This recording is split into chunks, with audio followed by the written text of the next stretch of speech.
I can't marry you. I'm in love with my ex. She cried 2 weeks before the wedding, so I cancelled everything, sold the house, and moved states. Hey viewers, before we move on to the video, please make sure to subscribe to the channel and hit the like button if you want to see more stories like this. Thanks. The place cards arrived on a Tuesday. I remember because the sun was streaming through the bay window of the house we'd bought together, illuminating the dust mows, dancing in the air like specks of gold. I'd just finished assembling the final, absurdly complex IKEA bookshelf for our shared library, a project I'd been putting off for months. The scent of fresh pine and coffee hung in the air. It was a perfect, peaceful moment. The kind you mentally bookmark as a happy memory. Chloe was at the dining table, a fortress of wedding planning, binders, fabric swatches, and a scattered rainbow of place cards surrounded her. She was meticulously writing out names in her elegant, looping cursive. The one thing she always said her mother ever taught her that was actually beautiful. Look at this. Liam, she said, holding one up. Mr. and Mrs. Henderson. It looks so official. I walked over, wiping sawdust from my hands onto my jeans, and kissed the top of her head. Her hair smelled like her shampoo, coconut, and vanilla. It is official. 2 weeks. We're almost there. She smiled, but it didn't quite reach her eyes. I'd noticed that a lot lately. A distant look, a preoccupation I'd chalked up to pre-wedding jitters. I was an architect. I understood stress. I figured it was just the pressure of finalizing 100 different details. I was thinking, she said, her voice a little too light. Maybe we should have a separate kids table. After all, my cousin's twins are energetic. Whatever you think is best. Honey, you're the CEO of operation. I want to make us more coffee.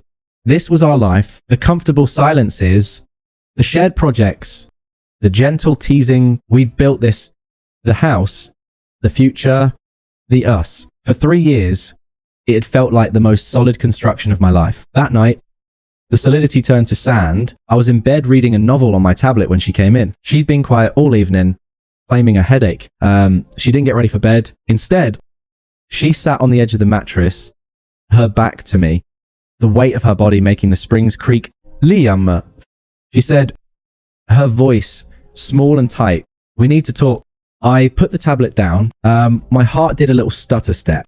The kind it does when you sense a sudden drop on a roller coaster you didn't know you were on. Okay. What's up? Is it the venue coordinator again? Do I need to go down there? And it's not the venue. She took a sharp, ragged breath. It's everything. I sat up, leaning against the headboard. What do you mean everything? Talk to me. She turned. Then, and in the dim light from my tablet, I saw her face was streaked with tears. My first instinct was to reach for her, to comfort her. I stopped myself. There was a wall there. Invisible. But palpable. I can't do this. She whispered, the words hitting me like a physical blow.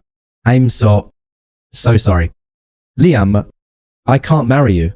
The world didn't shatter. It just stopped. The hum of the refrigerator faded. The clock on the nightstand went silent. There was only the sound of my own blood pounding in my ears. What are you talking about? My voice was eerily calm. Is this just cold feet? Because that's normal. Chloe. Everyone says that's normal. She shook her head, tears falling faster now. It's not cold feet. It's my heart. It's not in it. Not in it. I repeated the phrase, feeling alien and stupid on my tongue. We bought a house together. We have joint insurance. We're getting married in 14 days. Your heart has seemed pretty in it for the last 3 years. I know. I thought it was... She cried, her voice rising in pitch. I thought I was over him. I really did. But every time I look at these place cards, every time I taste the cake samples, every time I pick out a song for the first dance, I don't think of you and me. I think of him. The air left my lungs. Him. There was only one him that carried that weight. Jake. The ex-boyfriend from before me, the one with the motorcycle and the reckless smile, the one who'd broken her heart and whose ghost I'd spent years patiently exercising. Jake. I said the name. A curse in the quiet room. She nodded. A fresh wave of sobs racking her body. She was the picture of misery. But all I could feel was a cold spreading numbness. He reached out a few months ago just to talk. He said, and we started talking and it all just came flooding back. The passion, the intensity, it was never like that with us. Liam, what we have is comfortable, it's safe, But with him, I feel alive. Each word was a precise surgical cut. So I said, my voice still flat, devoid of the rage that should have been there. Let me get this straight. For months, while we've been planning our wedding, booking a venue, sending out invitations, buying a house, you've been emotionally involved with your ex-boyfriend. It wasn't like that. She insisted. The classic refrain of the cop, it just happened. I never meant to hurt you. I'm so confused. I can't marry you when I'm in love with someone else. It wouldn't be fair to you. The hypocrisy was so vast, so breathtaking that I almost laughed. The unfairness was the foundation of this entire conversation. I looked around our bedroom, at the photo of us in Costa Rica, on the dresser, at the closet where her clothes hung next to mine, at the stack of wedding binders visible through the doorway. It all looked like a stage set, a flimsy fabrication. The man I was 2 minutes ago would have begged. He would have listed all our happy memories. He would have promised to be more passionate, less safe. He would have fought for her, but that man was gone. Dismantled by 6 sentences. I looked at her, at this woman who was crying because she was the one breaking her own heart by betraying me. I saw the entire pathetic narrative she'd built for herself. The tragic heroine torn between safe, reliable Liam and the passionate, exciting Jake, and I was done being a character in her story. I swung my legs out of bed and stood up. I felt incredibly calm. The kind of calm that comes after a diagnosis when the worst has been confirmed and all that's left is the treatment. Okay, I said. She stared at me, her sobs hiccuping to a stop. Okay, what does that mean? It means I understand. I said, walking toward the door, you're in love with Jake. You can't marry me. The message is received. Liam. Wait. She scrambled off the bed. Aren't you going to say anything else? Aren't you angry? Yell at me. Something. I paused at the doorway, my hand on the frame. I looked back at her, at the stunned confusion on her tear-stained face. She had expected drama. She had expected a scene worthy of her grand tragic dilemma. I gave her nothing. What would you like me to say? Chloe, you've been very clear. You think what we built is comfortable. You think he makes you feel alive. I'm not going to beg you to see value in a life you've already decided to throw away. I turned and walked down the hall toward the spare room. The floor cool beneath my feet. Behind me, I heard a choked cry, but I didn't look back. The first phase was over. The demolition had begun. I didn't sleep. I sat in the spare room's armchair, watching the digital clock on the nightstand flip from 1159 p.m. to 1200 a.m. My wedding day was now in 13 days. The thought was no longer a source of joy, but a simple logistical problem to be solved. The initial numbness had receded, replaced by a cold, crystalline clarity. There was no room for grief. Grief was a luxury for a future version of me. The present version had a project to manage the systematic dismantling of a life. At 7 a.m. I heard the master bedroom door open and the sound of the shower running. I waited until it stopped, then walked out. Chloe was in the kitchen, her eyes puffy and red, clutching a mug of tea. She looked at me, a silent question hanging in the air. Have you changed your mind? Are you going to fight for us? I walked past her to the coffee maker. I didn't look at her. Liam, she began, her voice fragile. I need to make some calls. I said, my tone as neutral as if I'd said, I need to get the oil changed. I poured my coffee, walked into my home office, and closed the door. The first call was the hardest. My mother answered on the second ring, her voice bright. Liam. Good morning, sweetie. Just finalizing the guest list for the rehearsal dinner with your father. I took a breath. There was no good way to do this. Mom, the wedding's off. A beat of stunned silence. What do you mean off? Did something happen to the venue? A fire? No? Chloe is in love with someone else. Her ex, Jake. She can't go through with it. Another silence. Longer. This time, I could hear the sound of her world recalibrating. Oh. My boy. Oh. Liam? I'm so sorry. Where are you? Are you okay? Do you want us to come over? I'm fine. I'm at home. And no. Please don't come over. You have a lot to handle. We can help you. Honey. We can... Mom? I said, my voice firm, leaving no room for argument. I need you to tell Dad, and I need you to let me handle this my way. There's nothing to discuss. It's over. I hung up, the finality of the words settling in the room. Then I opened the master wedding spreadsheet my color-coded, hyper-organized masterpiece of project management and got to work. The calls began. I was a machine, and my script was brutally efficient. Call to the venue coordinator. Evain is Liam Walsh. Regarding the booking on the 15th, I need to cancel. Yes. The wedding, the bride is in love with her former partner. No, there is no rescheduling. Please email me the final invoice for any cancellation fees. Thank you for your understanding. Click. Kaltu the Katira. Hi, this is Liam Walsh. I am cancelling the order for the 15th. The event is off. The reason, irreconcilable differences of the heart, just the cancellation fees. Please email them over.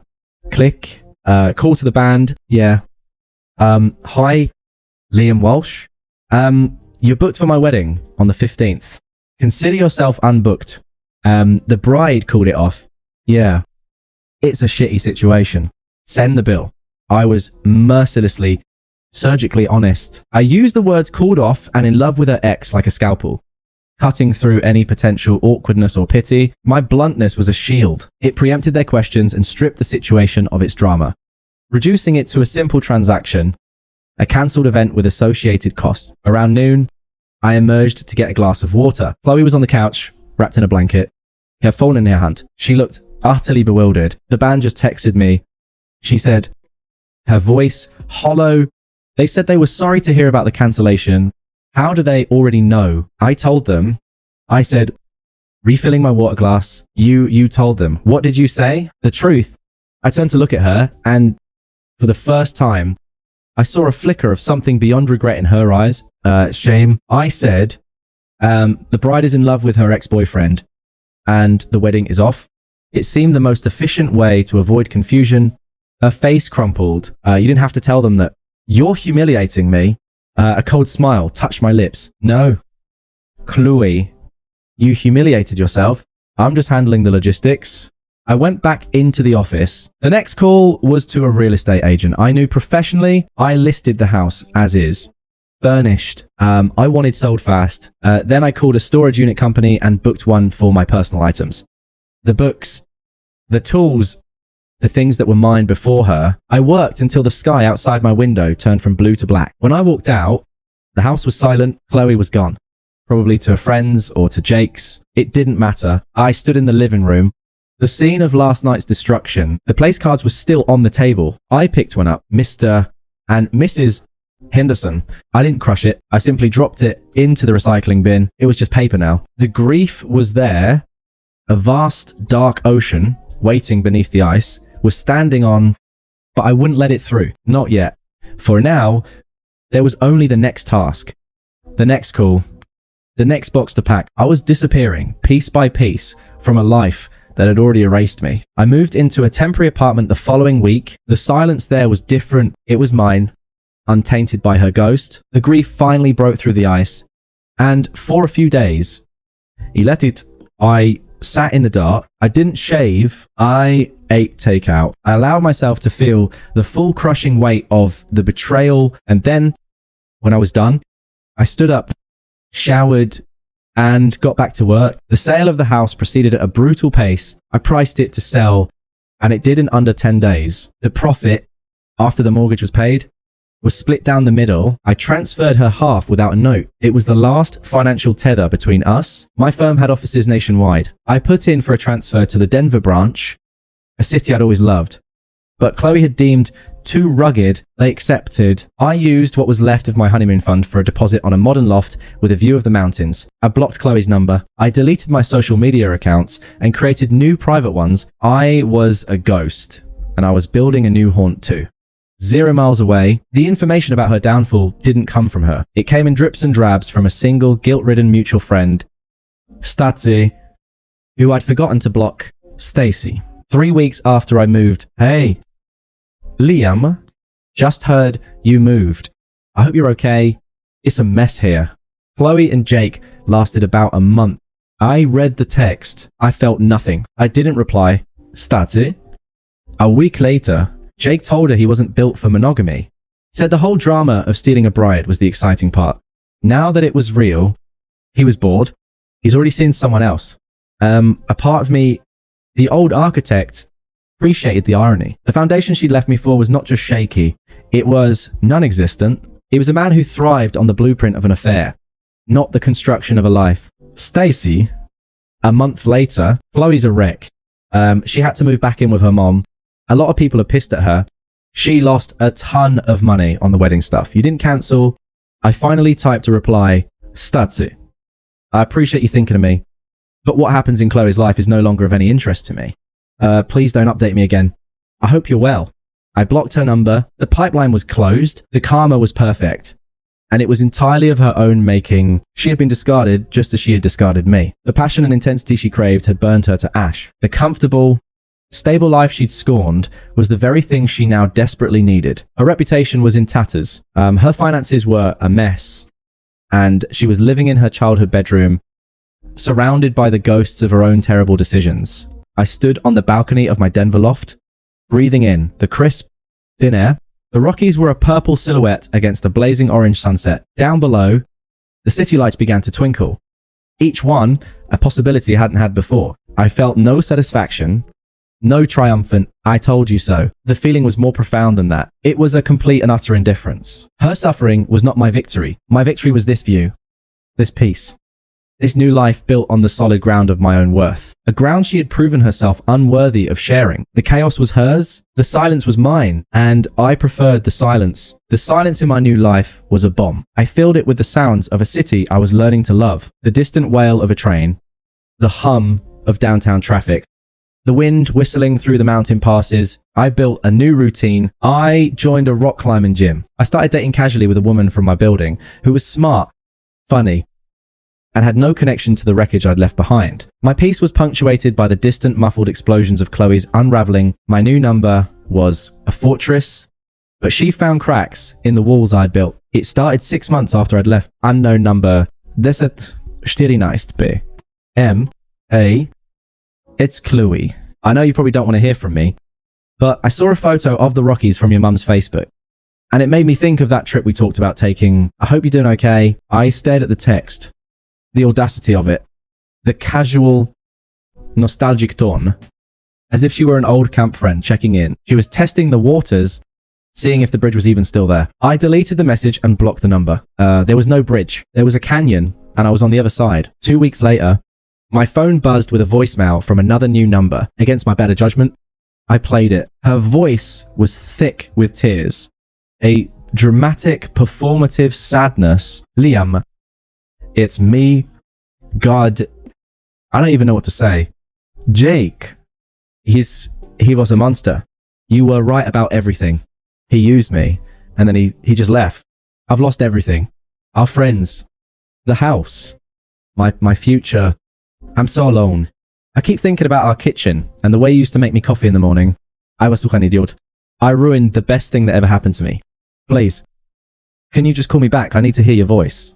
I felt a distant clinical pity, the kind you might feel for a character in a depressing movie. She wasn't apologizing for hurting me. She was lamenting the consequences she faced. She missed the coffee I made, the stability I provided, the life I curated. She didn't miss me. I deleted the voicemail. The next assault came via a flying monkey. My phone rang and the screen displayed a name I hadn't seen in a year. Carol. Chloe's mom. I almost didn't answer, but a cold curiosity got the better of me. Mark? It's Carol. Her tone was the same as always. Sharp. Imperious. Assuming compliance. It's Liam. Carol. And to what do I owe the pleasure? She ignored the correction. We need to talk about Chloe. She's in a very bad way. That animal she left you for has destroyed her. She's not eating. She's not sleeping. She's a shadow of herself. I'm sorry to hear that. I said, my voice flat and devoid of any actual sorrow. Aren't you going to do something about it? She demanded. Her voice rising. You loved her once. A real man would show some compassion. She made a mistake. People make mistakes. Liam, don't you still care about her at all? This was the crucial moment. The trap was set, agree, and I'd be pulled back into the drama, get angry, and I'd be proven I still cared. I chose a third option. The truth, Carol. I said, my voice calm and measured. Chloe didn't make a mistake. She made a conscious, sustained choice to betray me 2 weeks before our wedding. The person you're describing, the one who is not eating or sleeping, is dealing with the direct consequences of that choice. Her well-being is no longer my concern. It hasn't been for a long time. I hope she gets the help she needs, but it won't be for me. Goodbye. I hung up on a sputtering protest that I knew would be the final straw for Chloe. The calm, unassailable logic was a weapon she couldn't fight. It denied her the emotional explosion she needed to feel validated. It took less than 24 hours for the mask to fully slip. A final text blazed onto my screen from a third number, unknown number. Enaist 740 PM. You are a cold, heartless bastard. You never really loved me, or you would have fought for me. You just gave up and ran away. You're a coward. I'm glad I didn't marry you. There it was. The true colors blazing with bitter hypocritical fire. She had rewritten history entirely. In her mind, I was the villain for not begging her to stay after she told me she loved another man. I was the coward for not fighting for a relationship she had already torpedoed. I didn't block the number. I simply deleted the message. She had finally shown the last card in her hand, and it was a joker. She had no power left. A year to the day after I'd signed the initial transfer papers, my new company sent me back to my old city for a major client presentation. It was my first time back. The city felt smaller, like a suit I'd outgrown. The presentation was a success. As I was packing my laptop, my phone vibrated. It was my lawyer. The final paperwork from the house sale. Some tax document we'd missed was ready for my signature. I could sign it electronically, or I could stop by his office, which was just a few blocks away before my flight. I chose to stop by. I wanted every last thread severed. As I walked out of the sleek high-rise, document in hand, I felt a sense of profound closure. The chapter was officially, legally over. I decided to grab one last coffee from the place Chloe and I used to go on Sundays. Not for nostalgia, but as a kind of exorcism. I was standing at the counter waiting for my order when I felt a presence behind me. A familiar scent of coconut and vanilla, now soured by a note of stale cigarettes. Liam. I turned. It was Chloe. She looked worn. Her clothes were trendy but cheap. A fast fashion imitation of her old style. Her eyes had a frantic, hungry look, and there were new fine lines around her mouth. The vibrant woman I proposed to was gone, replaced by someone harder, more desperate. Chloe, I said, my voice neutral, as if acknowledging an acquaintance. I can't believe it's you. She clutched her purse strap like a lifeline. My mum said you were in town for work. I was hoping I'd run into you. I doubted that was a coincidence. Well, here we are. Can we talk just for a minute? Please. The plea in her voice was raw. I looked at my watch. My flight wasn't for 3 hours. I felt no anxiety, no anger, just a weary desire to complete this final piece of business. All right? 5 minutes. We took a small table in the corner. She clutched her latte with both hands as if for warmth. You look good, she said, her eyes scanning me. I was wearing a well-tailored suit. I was tanned from weekend hikes, and my posture was no longer that of a man carrying the weight of a failing relationship. I looked like what I was successful and at peace. Thank you. I said, you wanted to talk. The dam broke. It was a rehearsed monologue full of the self-pity I'd heard in her voicemail. My life is a mess. Liam. A complete mess. I lost my job. I'm waiting tables. Jake was a con artist. He maxed out my credit cards before he left. I'm living with my mum and it's humiliating. I see our friends sometimes and they look at me with such pity. She looked at me, her eyes begging. I lost everything. Mid-drop. My friends, my home. You were my real life. I was an idiot. A scared, stupid idiot. We can start over, can't we? We can get back what we had. I took a slow sip of my black coffee. I let her words hang in the air. Let her see that they had no effect on me. Chloe. I said, my voice calm and firm, like a teacher explaining a simple concept to a slow student. What we had is a memory, and not a particularly good one. You see, you didn't just break my heart 2 weeks before our wedding. You showed me that the woman I loved was a fiction. The real you was capable of a cruelty and a selfishness I couldn't have imagined. She opened her mouth to protest, but I held up a hand, not harshly, but with definitive finality, and for that, I continued, I'm actually grateful. It forced me to build a life I truly love, a life that isn't built on the shaky foundation of someone else's whims. I don't hate you. I don't wish you ill, but I also don't think about you. You're a closed file. A lesson learned, tears of frustration. Now, not sadness, welled in her eyes. So that's it. After everything, you're just going to be this cold. Unfailing robot. Almost smiled. No. I feel plenty. I feel the sun on my face when I hike. I feel the satisfaction of a project, well built. I feel excitement for my future. I've just chosen to stop feeling anything for you. It was a choice that improved my life immeasurably. I stood up, pulling my carry-on bag over my shoulder. I placed a $10 bill on the table for my coffee. I have a plane to catch. I hope you find what you're looking for. Chloe, but it won't be with me. Goodbye. I turned and walked out of the cafe, leaving her sitting there small and defeated. I didn't look back. The Colorado air was waiting for me, and the mountains were calling me home. She was already a ghost, and I had stopped believing in ghosts a long time ago. Thanks for watching. Make sure to subscribe to the channel and hit the like button. What do you think about this story? Share it in the comments.